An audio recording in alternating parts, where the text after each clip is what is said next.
Hi guys, আজকে আমরা জানবো মাইক্রোসফট এক্সেলের ক্যালকুলেশন সম্পর্কে।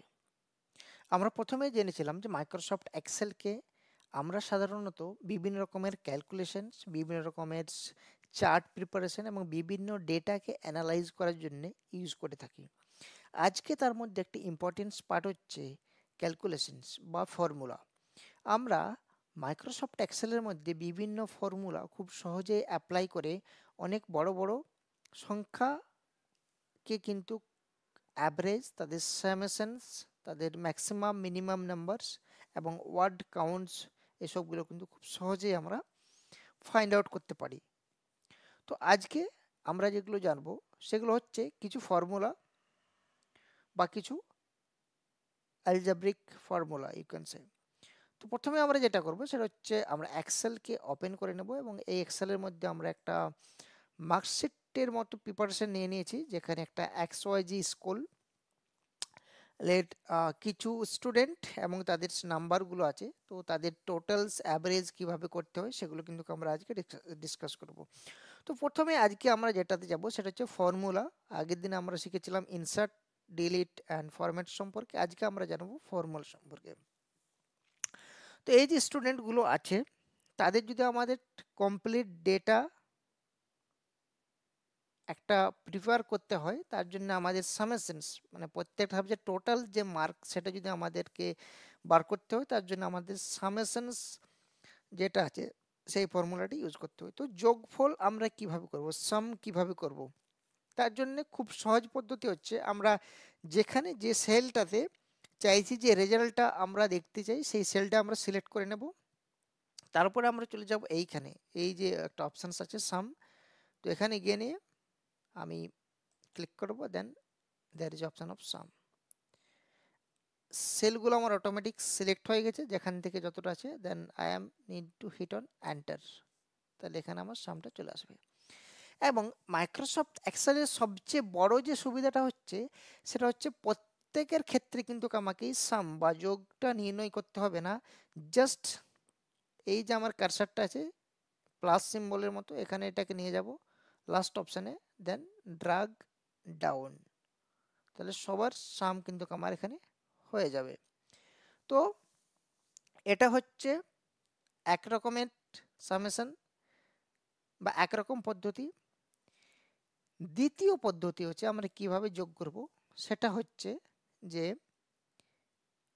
এটা আমি ডিলিট করে নিলাম। এখানে যদি আমরা দেখি, এখানে ক্লিক করি, তাহলে আমাদের দেখা যাবে যে এখানে সামের যে ফর্মুলাটা সেটা কিন্তু আমাদের দেখা যাচ্ছে। সেকেন্ডের ক্ষেত্রে এটা আমরা ডিলিট করে দিচ্ছি। দ্বিতীয় পদ্ধতি বা সেকেন্ড ওয়ে যেটা হচ্ছে সেটা হচ্ছে equal to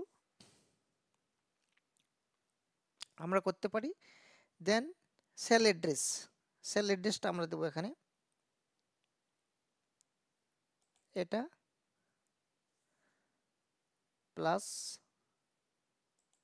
second sale address plus third sell address plus fourth cell address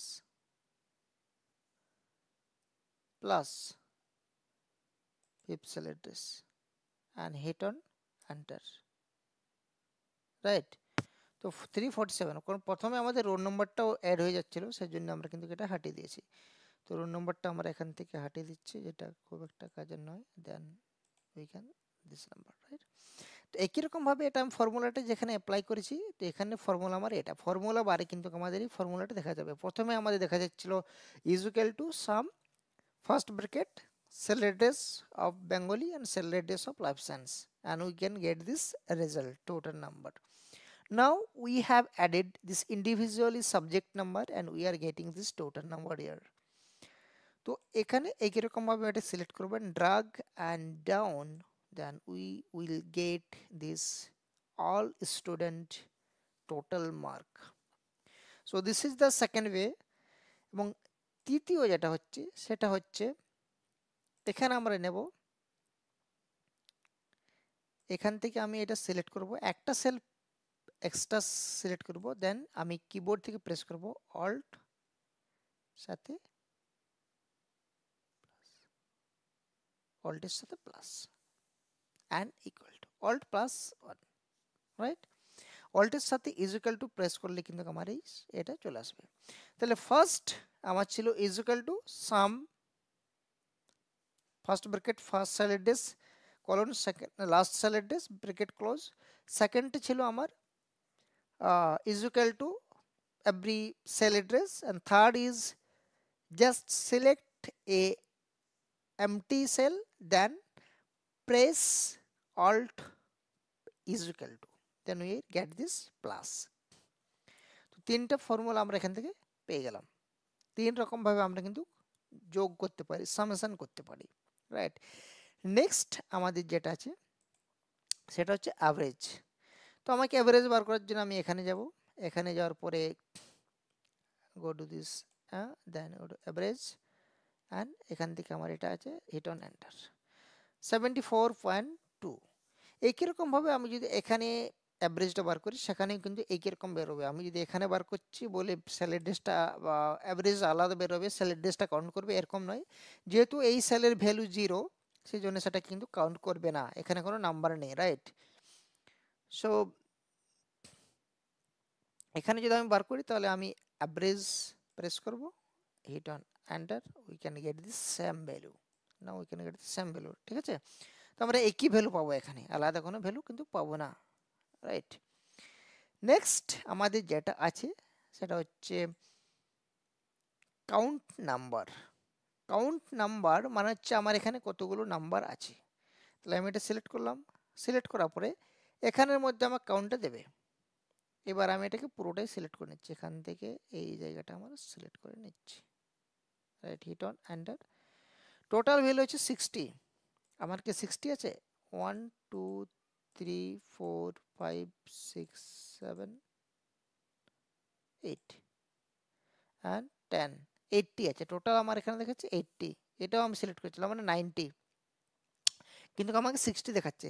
60 কারণ এখানে দেখাচ্ছে, তার কারণ হচ্ছে এখানে আমরা যদি যাই তাহলে দেখবো কাউন্ট নাম্বার, এখানে যে সব সেলে নাম্বার আছে সেগুলো কিন্তু কাউন্ট হবে, বাকিগুলো কিন্তু এখানে কাউন্ট হবে না, ঠিক আছে। যদি আমি এখানে কিছু নাম্বার লিখে দিই তাহলে কিন্তু এটা আমার অটোমেটিক্যালি ইনক্রিজ হতে থাকবে। এখানে আমরা যদি 5 লিখি ইনক্রিজ হতে থাকবে, 33 63 হয়ে গেল, ঠিক আছে। তো এটা যদি আবার আমি ডিলিট করে দিই এখানে ভ্যালুটা 60 হয়ে যাবে। তাহলে যে সমস্ত সেলে নাম্বার আছে তাদের ক্ষেত্রেই কিন্তু সেই সেলটা কাউন্ট হবে, আদারওয়াইজ সেটা কাউন্ট হবে না। তার মানে হচ্ছে কাউন্ট নাম্বার, কাউন্ট নাম্বার মানে হচ্ছে যে সমস্ত সেলে নাম্বার আছে সেগুলি শুধুমাত্র কাউন্ট হবে। তাহলে আমার 1 2 3 4 5 আর এদিকে 10টা আছে মানে 5 × 10 50 আর এদিকে 10 মানে 60, রাইট। এখানে যদি আমি কিছু অ্যাড করি তাহলে এটা বেড়ে যাবে।